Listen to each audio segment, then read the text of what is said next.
Hello everyone, in today's video I am going to show you how to fix mobile data is not working in Realme 15 Pro.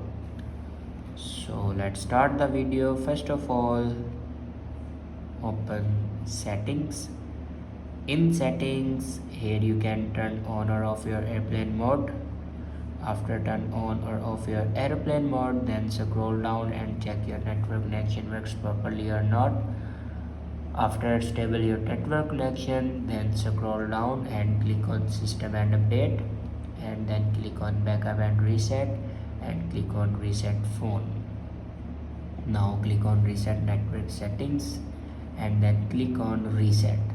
After reset your network settings, then go back and click on erase all data and then click on clear. Erase all data basically means factory data reset. It will remove all the data in your device like photos, videos, documents.